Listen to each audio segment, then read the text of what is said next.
I need to ask you a question. Be curious, Drifters. Amelia's Jewel hits the front. Imperatriz coming right away for Damien Oliver. Bella Nipotina, and boy, doesn't she deserve this. The Giga Kick's got a strong kick. Golden Mile, soar out the mile. I'm thunderstruck over the top. Mr Brightside has won the mile. And Militarized blows them away in the Champagne Stakes. And she's a class act, pulling right away Prowess. And Zaaki won it by 2.5. Zaaki joined by Animo, who looks destiny in the face. Hindsight is 2020. That's what they say. How would you summarise this Melbourne Cup? Phenomenal. Outstanding, wasn't it? Outstanding. Do you know what lesson I learned yesterday? Aside from the fact that Without a Fight's a very good pony, I think this is my learning. I think I take too much stock in the international radar whilst ignoring the proven weight for age performers in Australia. Well said. Because I find that if I think about the most recent Melbourne Cups, and I'm just thinking off the top of my head, I'm not going back too far, but last year, Gold Trip, he's a proven weight for age performer. Not necessarily a star of the 2,000 metres, but he blew him away in the Turnbull this year. He was running really well in the lead-ups. Without a Fight, obviously. Very elegant and incentivised, both proven weight for age performers. I think if you've got a horse who can get the job done over 2,000 metres, 2,200 metres in the Without a Fight case, and put some fields to the sword at that distance, but you know they're going to get out over further, any weight relief, even if they're in the top 4 from a weights perspective in the Melbourne Cup, they have to be respected. Absolutely, they have to be respected. That's probably what I learnt yesterday. I thought he was a winning chance, definitely, but he wasn't my top selection. Well, I had a bet on him late, as you already well know. Yes, out of heart, but also out of my head, because that's where I said to you yesterday as well, is like looking at the sectional data after the race in the Caulfield Cup. It's like when it's run that fast, I think it was the 3rd quickest in history, maybe, off the top of the dome. There's been a lot of Caulfield Cups. And he ran the 25th fastest last 200 of the meeting. It's like, okay, this thing's going to stay. It's going to be a good track. They've put a ton of irrigation on, but 30-degree day. Like, when we do these Group 1 previews on our YouTube channel as well, Drifters. So if you want to basically not only hear our on-top selections, but our top 4s in the race, we both had Vauban to win, but you had Without a Fight running 3rd, and I had him running 2nd. And Salcombe, we had them. Yeah, that was our top 3 each. We didn't have Shiraz in there. I don't think it needs to be racing of worldwide podcast fame and running 2nd and 3rd in a Melbourne Cup fame as an owner would even have Shiraz into 3rd. I don't think. No. But what I'm trying to say is Without a Fight, I think he's our best, horse in the country now.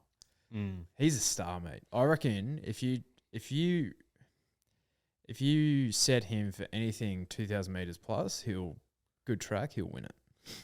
Yeah. Oh yeah, he's clearly our best stayer. Is he our best weight for age horse? Yet to be determined in my eyes, but I think I'd love to see him aimed at a Cox Plate next year. Yep. Or even in the autumn, if he gets to a Queen Elizabeth against that lot that just ran in the Cox Plate and wins, then yeah. Already line through that. They're probably going to take him to Dubai next. Oh, really? To run him in the same race. He's running the race that they're aiming him for already. Don't know the distance or anything like that, but he's got international connections anyway.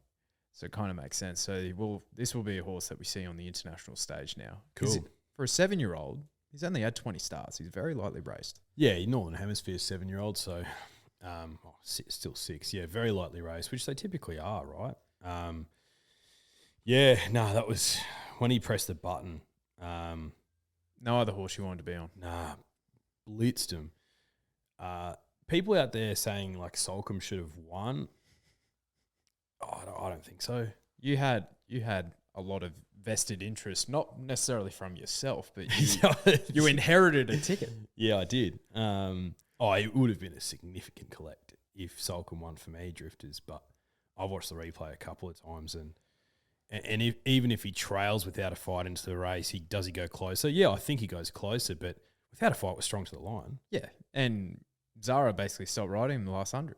So it's like, and Solcombe's last 200 in the race was like, I think, I was looking at the sectional times again today, and I think it was like he was in the 30s or something last 200 for the meeting. I was like, my God, this thing just superior stayer. Yeah, like you could set him for any staying race, and that's what I wanted to see out of him. And I was happy that I was proven right. But Vauban, the bubble burst for him.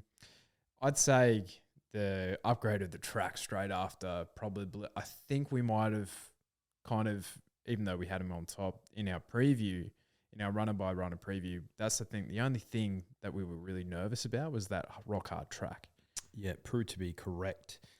He sat just off a really hot speed as well. So, and if you look at the top three, they're all next to each other in running towards the back of the field. So there's that too. But yeah, egg on a lot of people's faces with Vauban. Just Melbourne Cup favourites, mate. It's just, I know.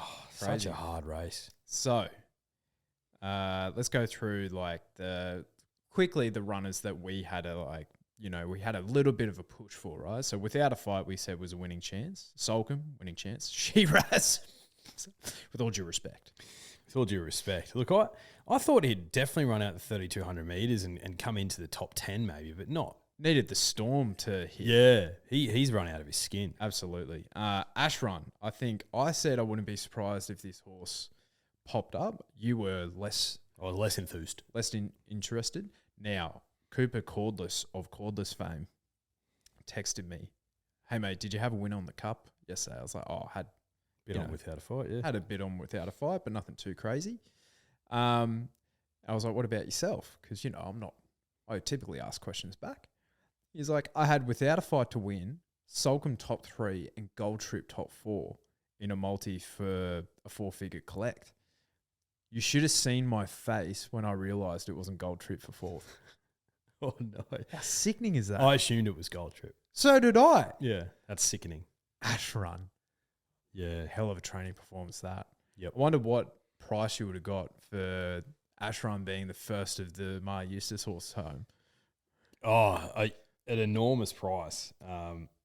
Absolutely ridiculous. Daquan Sweet Jr., 5th. Ran out of his skin. Yeah, well found. Well found. So that was mine drifters I was giving a push for. When we were doing the preview at 100 to 1, he was for top 5 and your top 10 markets. So if you followed him in there, congratulations. Interpretation ran 6th. Joshua McClellan. Well 100 to 1 ticket. Yep. Well done. Absurd. So he was probably the first of those like on-speed runners to run home. So he's run out of his skin, I thought. Yeah, he ran really well.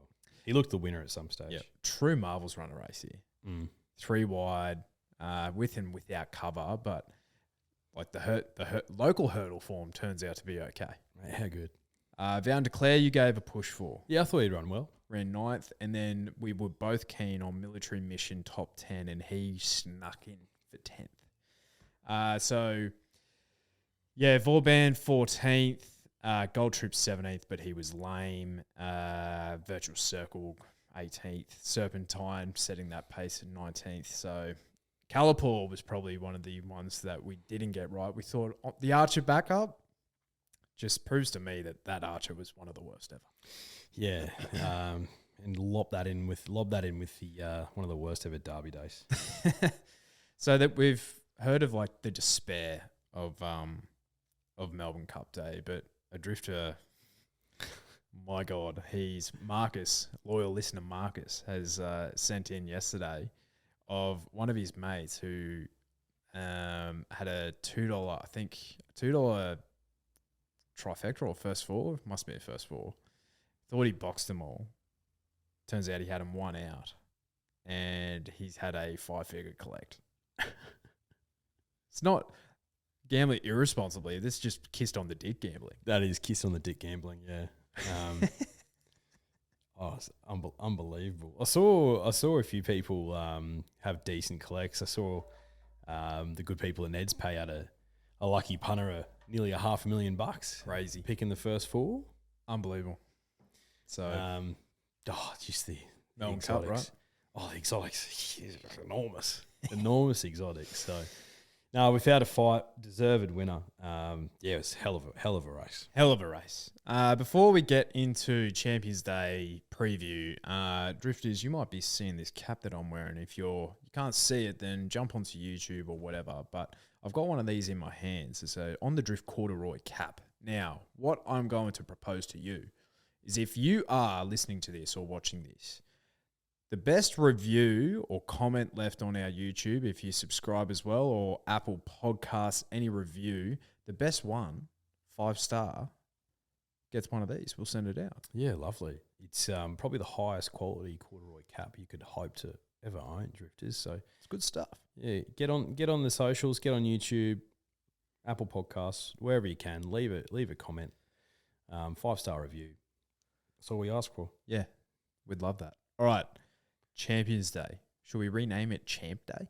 We should. Do we want to do the Oaks? Well said. So this is why I keep you around. Not just a pretty face, Drifters. A lot of people say that to me all the time.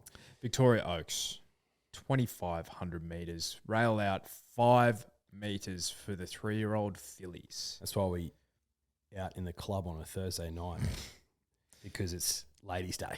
Yeah. And the Oaks is the feature. Let's go. Tropical Squale has drawn soft in barrier 3 here with the stablemate Amazonian Lass drawing out wide in 13. They're probably the speed in the race. Now, do you reckon they just bang up each other and go like, hey, let's just go hammer and tongs out front here? Surely not. Oh, you wouldn't think the stablemates would do that. But Stranger things have happened. Timmy Clark and Adam Hippopotamus both want to be leading. So, I think what it's going to create is some genuine pace. Yes. That's what I think it's going to create. And we were talking about it yesterday, based on Zardozi's Wakeful performance, surely she's the most obvious pick on top, right? Even the Tropical Squall he's already a G1 winner, winning the Flight Stakes, and I thought carrying the top weight was pretty decent in the Ethereal. Got beat by the Victims on top selection, Autumn Angel, though. It was like $1.70 at a stupid price. I'm not as keen on Zardozi as I thought I would be for some reason, and I don't know why. Maybe because I'm a little bit nervous with the rail out that Flemington is going to play really leader bias. You've been burnt before, mate. I've been burnt before. Got to be burnt again. A week is a long time in horse racing, though. It is. Yeah, so I'm just, she's my on top selection, Zardozi, and, I do think she wins because I like the Wakeful form heading into the Oaks. Look, I've got a pretty good record in the Oaks, Drifters. Look out. Bang, bang, 1-2. So she'll be on top selection.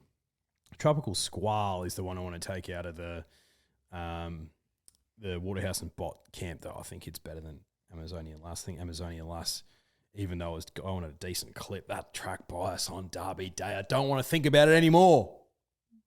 There's tissue still here. Oh, I don't want to think about it anymore. The other one Harlow missed, look, out of that Wakeful, she ran really well, but you're taking Zardozi out of that Wakeful, in my humble.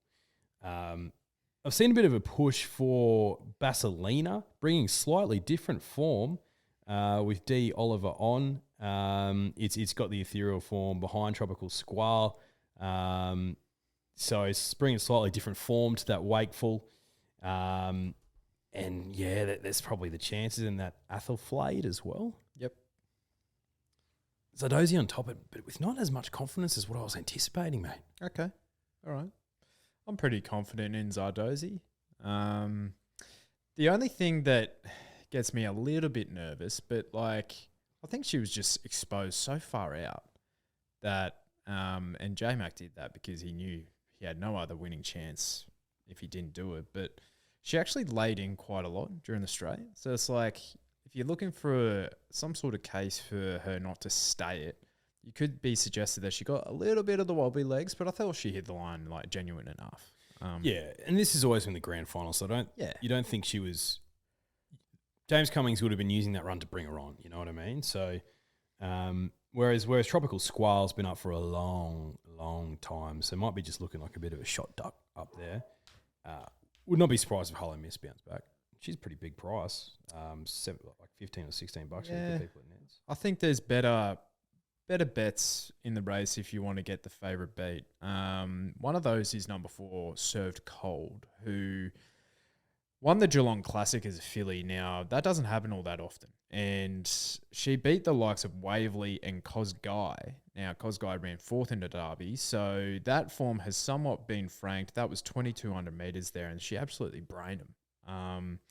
So I think she's the one who can kind of get the sit behind the Waterhouse runners and start that kind of second line behind them. And Blake Chinon, I could see this thing running a really nice race. I've got it in my $100 strategy, actually. Danny O'Brien, he can train a stayer these days. Sure can. She's by Seamus Ward as well, and we like them. Yeah. So I've got Serve Cold, not my own top selection, but I got $20 on her to win 200. And then I've got $80 on Zardozi to win slightly more. Yeah, I've just got $100 on Zardozi because if I was going to spec, it'd be on Harlow Miss, and I'm like, do I really think she can win? I'm going to keep things pretty simple. Yes. $100 on Zardozi. Basilina, Ollie, I think going for his 8th Oaks, which would be Wouldn't that be fitting? Yes. So now we get to Champ Day. Champ Day. Now, are you a fan of Champ Day? Yeah. Happy with it. Yeah. Look, has it taken the Cantala away from Derby Day, which, handicap mile race, always like that? Retrospectively, what was my record like in the Cantala? Dog shit. Little poo little record there. And like when things like Yulong bloody January, Yulong Prince, rock up and win, Superstorm. Ugh. So, you know what? I think for the option for the post Cox Plate horses to either go to the mile or the McKinnon, I like it. They needed to do something because the Golden Eagle runners were no longer going to the Cantala, nor should they. No. So dip, dog, shit. And if you're more likely to get those Golden Eagle runners that might have an unlucky run in the race, like I saw Legato actually, the connections there actually put in a nomination for the Champion Mile for the race, but they didn't accept, obviously. But I think you'll see more of that because I don't know about you, but I'm seeing a ton of horses back up from Saturday earlier in the week. There's a ton of horses backing up, so it'll be interesting to see how it goes. But Champion Sprint, 1,200 metres, Group 1, Way for Age. Imperatriz, you're getting a bit of a price, $2. So it's not like rock bottom odds, but nor should it be because this is by far her hardest opposition this prep outside of Giga Kick, getting a torn bum. Ugh, that must have hurt, Giga. Yeah. What would he do to these? Yeah, it is. It's her hardest race easily, but she wins. Yeah? Imperatriz, yeah, she wins, mate. Okay. Like, if your query is, first time down the straight and she comes up against a horse who's an absolute menace down the straight in Secret, fair enough. And if you've got In Secret on top, completely see it, and I agree. But we've just seen the Everest form get a little bit murky. Have we? We think about it in Private Eye getting beaten by Bella Nip. Yeah. I don't Hawaii know. 5-0 failed in the Golden Eagle. Yeah, but we hit that. That was a distance thing. Yeah, we were like that to him. That was a distance and a money thing, Shinzo ran third in the Coolmore. Espiona franked the form. Espiona did in an easier race than this. So, look, In Secret was enormous in the Everest. So, if you're taking her out of that, I get it, down the straight. I just think Imperatriz is just our best sprinter, mate. And I just think that she is almost a length above our best. You know what I mean? Going this direction at least. So, In Secret, I think, grows the leg down the straight. I think Imperatriz, if she just holds her form from the Manicato, she's going to be incredibly hard to beat. And if I'm looking at the map of the run, you've got front page going forward. Obviously, Asfura will go forward. Star Patrol will go forward as well. So I'm thinking In Secret and Imperatriz are just going to be right next to each other. Got Opie, Giant, Iron Off, J-Mac.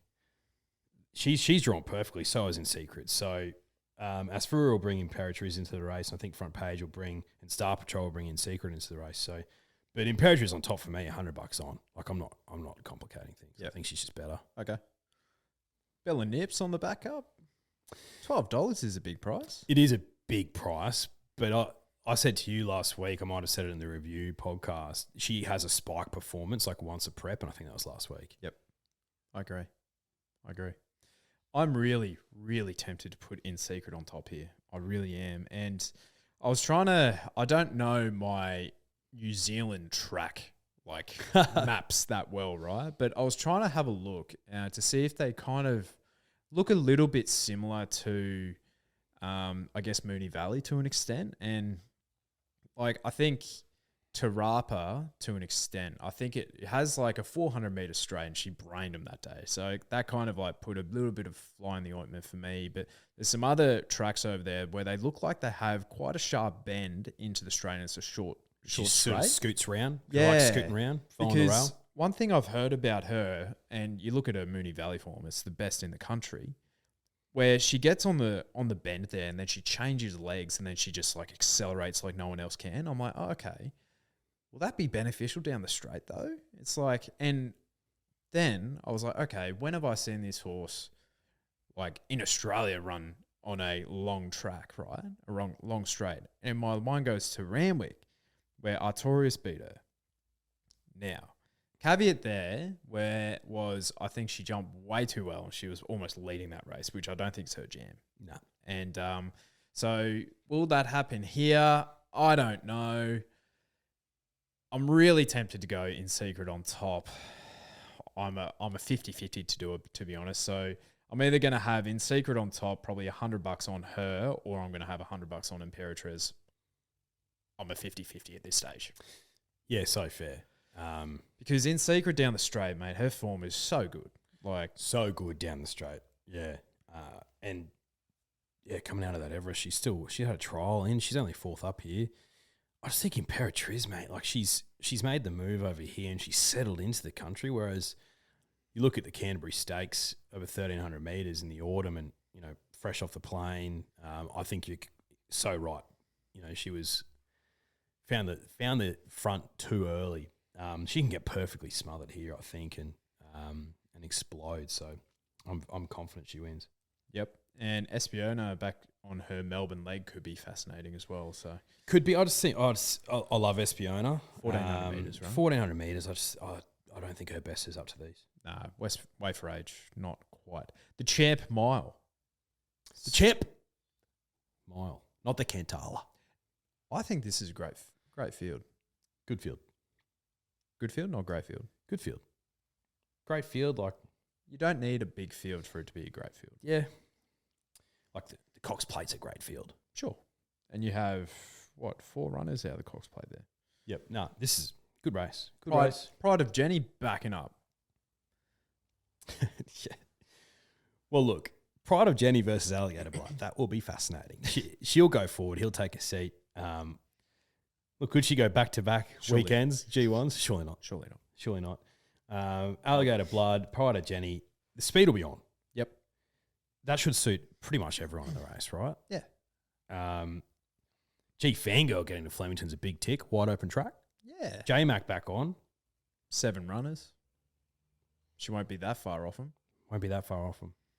Big winning chance. I'm with Mr Brightside, though. Of course you are. Because he nearly won a Cox Plate, mate. Yeah.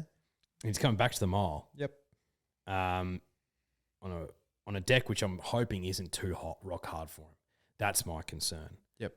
Because only 20 degrees on the day. Oh, but we saw that last Saturday. Exactly right. Whereas Fangirl is going to love it regardless. So, and she was hitting the line like a freight train in the Cox Plate. So she's a big, big danger to Mr. Brightside. But I think he just sits behind him, and she'll have to make up some ground on him. Yeah. Right? So it could be just a little nose job. Could be Brightside on the bob. Who knows? Could he get 3 tough seconds in a row, or 2 tough seconds in a row. The first one was a genuine second. Back to the mile, yeah, love it. He thrives the more he goes into his prep. So he's on top for me, $100 on. Yep. Okay. Yep. Fangirl for me. J-Mac. How many times has he ridden this horse? I think 4 times for 4 wins. Yeah. Or is it 3 times for 3 wins? And sure. I think we haven't seen enough of this horse in Melbourne. Like we're on dry decks, mate. Oh, mate. Yeah. And for a back marker, right, to have a 32% winning strike rate, that's pretty unbelievable. Like, where she's been on, how many times has she been on wet grounds, right? She's been on heavy tracks 5 times. Hasn't run into the top 3 at all. And she's just been in those circumstances where you're like, we just got a runner. Yep. Like, You take out the heavy decks, and her record reads 17 starts for 7 wins, 4 seconds, and 3/3. Yep. So that's, by my maths, 14 placings out of 17 starts. For a back marker, that's elite. Yep. Yeah, she's a And massive winning chance. yeah, the only time she's missed the trifecta on a good track was in the Cox Plate, where 100 metres past the post, she was past them all. Yeah, so barrier 7, don't mind that. She'll park, she'll be last, but she'll basically, hoping that, I'd say the inevitable or something like that would take her into the race. Or, yeah, but I think she just has that electric turn of foot. Like, Alligator Blood will be awfully hard to get past, Brightside as well, but Fangirl on top. Yup. Now, the Champs Stakes, 2,000 metres weight for age. Now, I believe Zaaki's going for 3 in a row here. The old war horse, mate. He'll look to winner at some point. I've heard a lot of experts, right, go like, all right, what do you think is Zaaki's best distance? I'm actually not sure. The mile or 2,000 metres, he's got a more winning record. Well, he's won, three Group 1s over the 2,000 metres. So he's won 2 McKinnons, now Champion Stakes, a Doom Cup. So he's won 3 of them, and then he's won an Underwood at 1,800, and that's all his Group 1 wins. He's won an All-Star Mile at the mile. So he got all favours in that race, though. Yeah, he did. Yeah. But arguably, his best distance is 2,000 metres, and I thought he was outstanding in the Cox Plate from doing a lot of work early. Yeah, he was great. Yeah. He was great. And plus, that was a while between drinks for him. 6 weeks. 6 weeks. Yeah. He's almost peaking here, I reckon. He almost is peaking. He almost is. Barrier 10 doesn't help. Not when you got West Wind Blows on the inside of you. West Wind Blozzer. Bloz. Come on, Bloz. He's drawn pretty soft, hasn't he? He's drawn soft. He'll roll forward. He does have an anchor on board, though. Jamie Spencer. You talk to the race. I'm going to do some Googling. Okay, you do some Googling, okay? So, yeah, basically you got half the Cox Plate field in here. Zaaki going forward. West Wind Blows will go forward. Prowess will sit just behind them. Jewess was incredibly unlucky in the Cox Plate. Does she win? I'm not sure, but, geez, a good 4th there. If she improves on that, she's going to be incredibly hard to beat. And you look at the rest of the field, they're sort of making up the numbers to an extent. No disrespect. Weta, Young Weta, Zyrek, Pinstriped, Buckaroo, Montefilia. Now, she wouldn't shock out of the Caulfield Cup, but and you're getting $23 with the good people at Ned's, big price. A Tissue, $7, too short for her, for mine, even though she came home like a freight train. Now, who's going to be sitting just behind the Speed, who was second up last start over a mile, had plenty of improvement to come, gets out to a favourable 2,000 metres, draws a gate, has arguably the best jockey in Australia right now on board in Mark Zara. It's number 11, Prowess. Mate, I reckon she gets the absolute perfect run here on the map, and I think she's just going to come out at the right time and just breeze past him. Yeah? Prowess, mate, I'm incredibly confident she wins this. Mate, not only is she my on-top selection here, mate, she's my best of the day. Wow. Prowess, I am the most confident I've been for a long time in a Group 1. I think she's something special, man. I think she's just got the perfect race map here. And a lot of these as well, like is this Zaaki's grand final? It might be now because he's had the mishap in his prep, but with that fly in the ointment, West Wind Blows up front, I think it's going to make it difficult for him. And talking about Jamie Spencer, bit of an anchor. So I can't. It's not that easy to find his record in Australia. Well, I found his record in Australia, but I can't find his last ride winner. So, Right. But I'm assuming, and I thought he might have ridden Protectionist, but that was Ryan Moore. That was Ryan Moore, yeah. So he's had 44 rides in Australia for 2 wins. It's not good. Now that's 4.5% winning strike rate. That's like a Karen McAvoy type winning strike rate. That's not good. It's not good, is it? It's not good. Now, West Wind Blows. He has to be the starting point, right? Turnbull form, Caulfield Cup form. We've seen that hold up. Oh, yeah. Could this horse just be a perennial second placer, bridesmaid? Well, that's what I'm hoping. Yeah. Like he doesn't win out of turn, does he? He doesn't. I'm with you, mate. I'm going with that alternative form line with prowess as well, and $6 is generous. I think it's generous because, like, I think she won that last start on talent, and she was not wound up ever since the mishap before a prep got underway. You pointed it out actually on the review podcast. Sometimes it's a good thing when their prep goes astray right at the start because you can just shift the goalposts. Yep. And so this has become the new grand final. Whereas, look at these. Like, Zaaki, could argue that's his grand final. West Wind Blows. It was here to win the Caulfield Cup.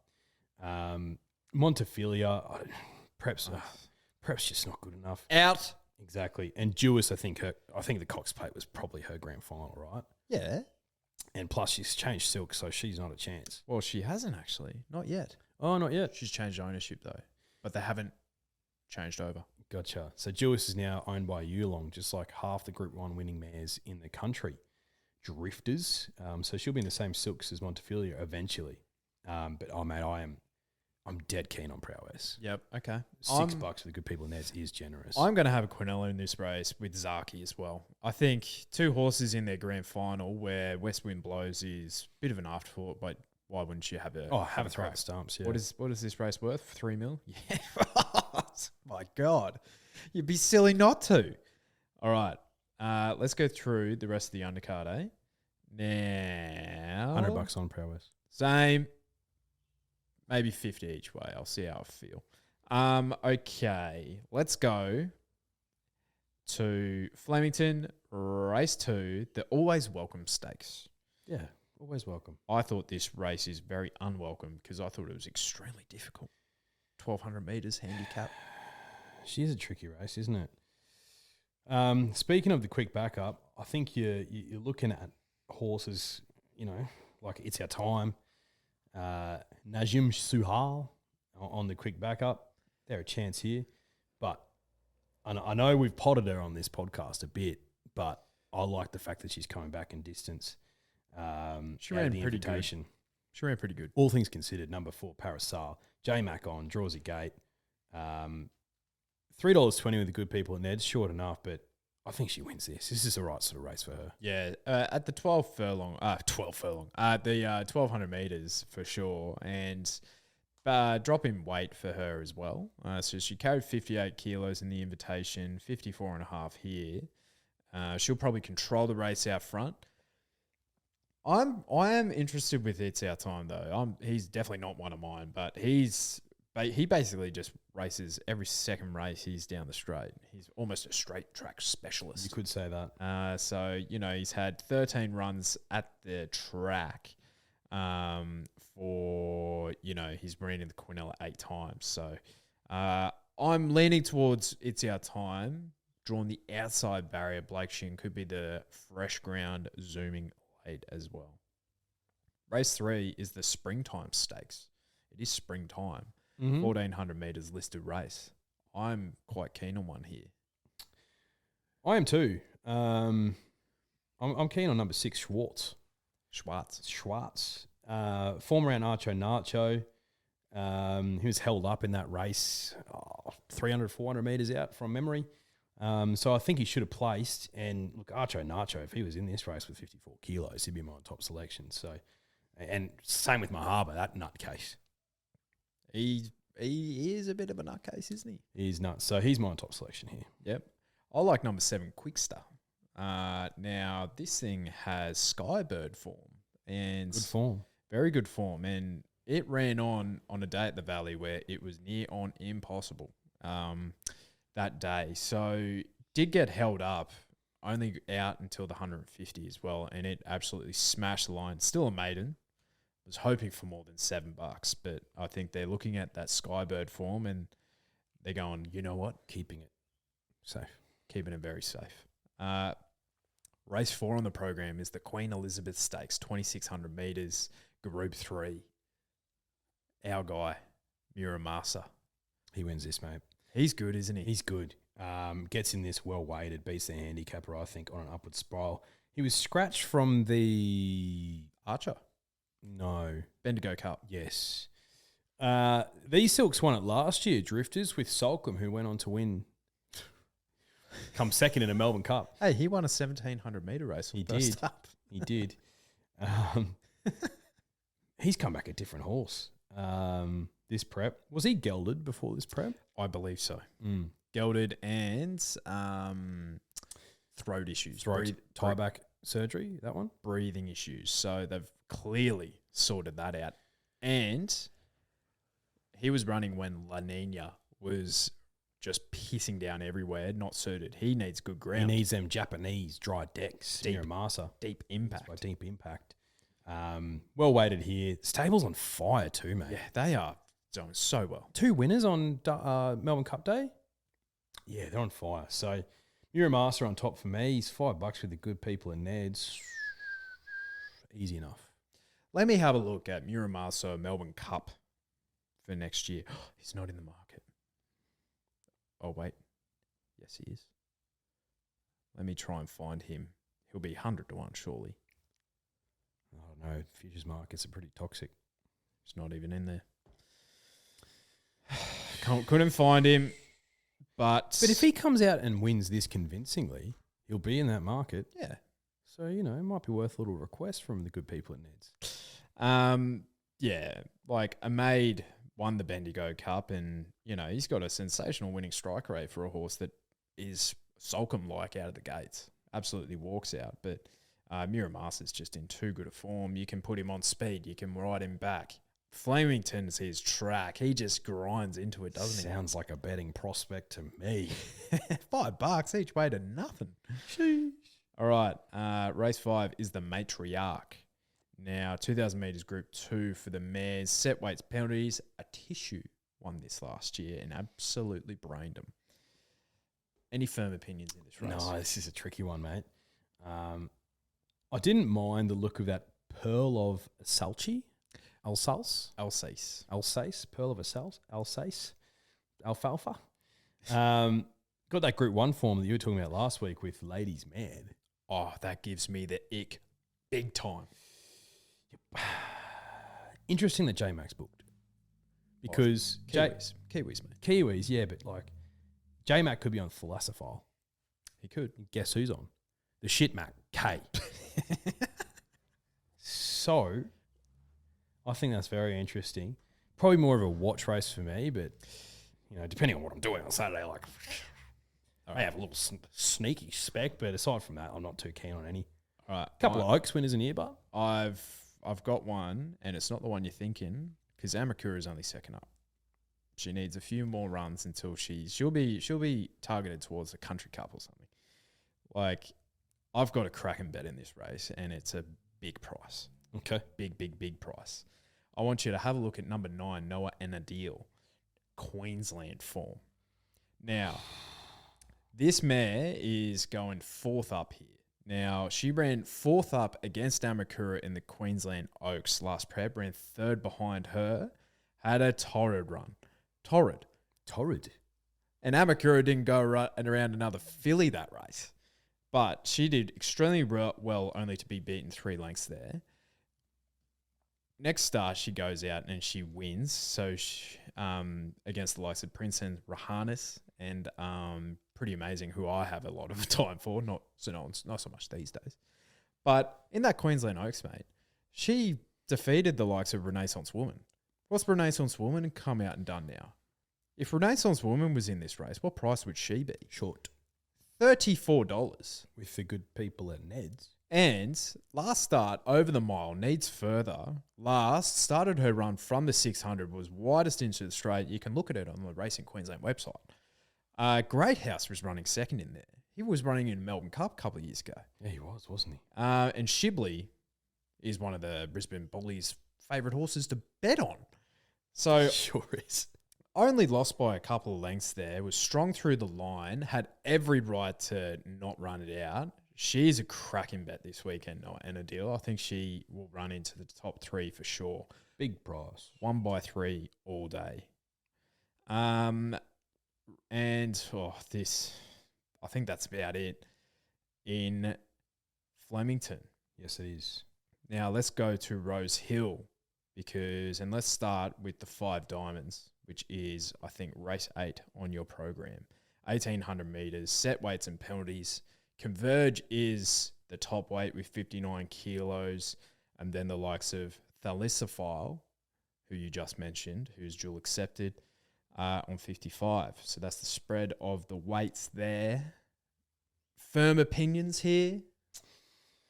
Look, if you're trying to get Antino beat, because he's a horse that can find some bad luck, I tell you that much for free. He's $3 to good people at Neds, and if I'm liking Prowess a lot, then he's a logical bet for me in this race. Barrier 2 though? Barrier 2's tricky for him, isn't it? He can get stuck in there. Yeah. So very tricky for him.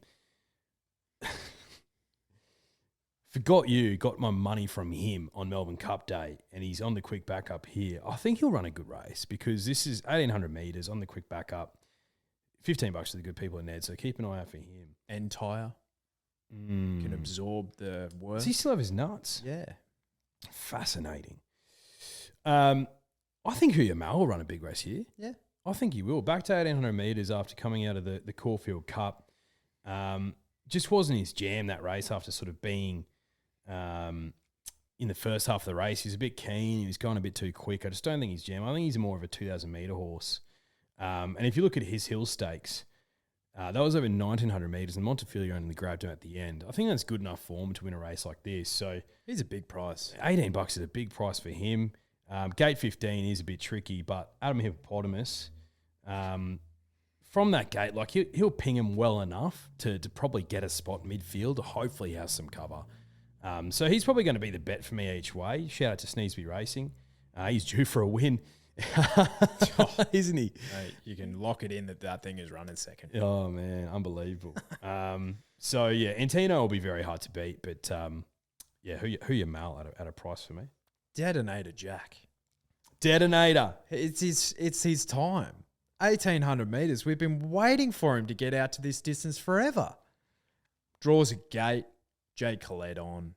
JC. Mar Eustace. $11 is a gift. It's a big price. That is a big price for that horse. Down on the weights. Antino, $3. And look, this horse has only run outside the top 3 once, and he ran 4th, and Colino beat him that day. Now, if you're backing Antino, 100%, I understand why. This is an afterthought, though. Toorak was the grand final. Crystal Mile, low acceptances, absolutely. And why wouldn't you throw your hat in the ring here? 100%. But he's never been tried out to the 1,800. There's too many things here for me to kind of question him, where I look at Detonator Jack and he's had a sensational prep so far. Really, really good. And you're getting the same price for the likes of him and Huya and Forgot You to place. And there's another horse here who'll probably place at a big price, Waterford, because that's all he does. Yeah. Democracy Manifest. Nearly won an Epsom.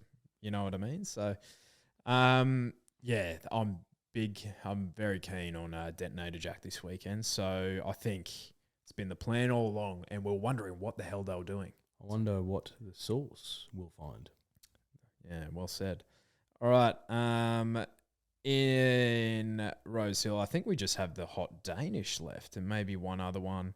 The Hot Danish is race 6 on your programs, I believe. Yes, race 6. So Roots has been scratched from running at Flemington on Thursday to run here. She's your $3.40 third favourite. So quite a condensed market here, with Royal Merchant being your $2.60 favourite, and Call Die, who has been scratched or just not accepted for a few races. So as well, I could see any three of those winning this race. So could I. So tough race to bet into. Look, I would have been keen on Call Die in that race that I was scratched out of. So that's probably the pick. Rural Merchants won in Group 1, and she gets better with racing, so she'll go close. And then, Roots, well found. I know you were keen on her for the Empire Rose, but she didn't go there, so gross race. Yeah. Roots probably on top by default, just because nothing really went right for her in the invitation, but I just didn't like that race set up for her anyway, and nothing went right for her. Blink is on, which I think is interesting. So in a small field, surely she can't find that much bad luck, but if she runs up to her first up run, she'll be winning this, I'd say. Mm-hmm. Now, the Golden Gift is race 7, and a drifter has slid into our DMs because he has a runner here, number 6, Climactic. So this got scratched from Eagle Farm, I believe, over the last week. This trial was widest, zoomed home down the outside. Really, really nice. Adam Hippopotamus on board. Could be worse. He'll probably be just, giving the drifters a support there at $27, $5 on. Buy, yes. Very interesting. Look, no firm opinion here.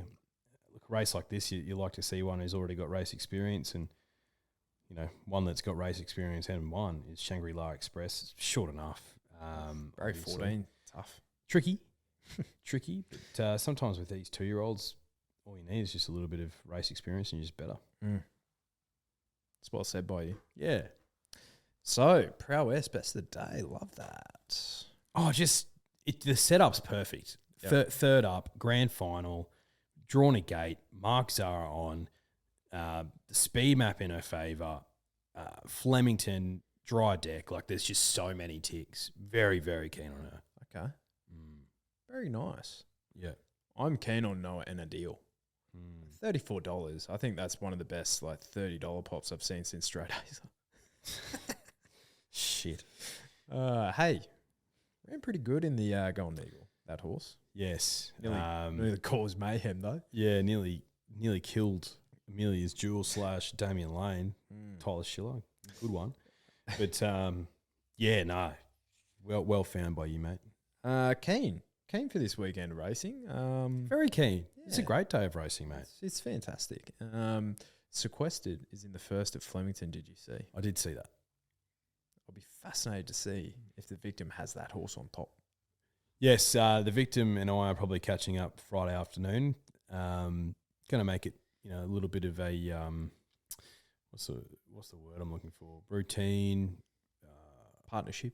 Yeah, more of something that's going to be monotonous every Friday afternoon. I can't think of the word. That's recurring meeting. Ritual. It's going to be a Friday afternoon ritual. Catch up with the Victim and just have a bit of a chat on what our thoughts are for the Saturday, and just have time to sort of really dive into some. I like it. If you're wondering what the hell the Victorian Victim is, go to our Instagram page on Saturday mornings. Before the first in all regions, there is tips from the Victorian Victim, the Sydney Source, the Morphettville Mafia, who started it all, the Brisbane Bully, and the Perth Prince, who I think is starting to warm up. Just in time for the Perth Carnival. Yeah. So head there. There will be tips if you want to follow them in all of those jurisdictions of racing. But of course, gamble responsibly when you do it. Of course. All right. We'll see you on Sunday. See you, drifters.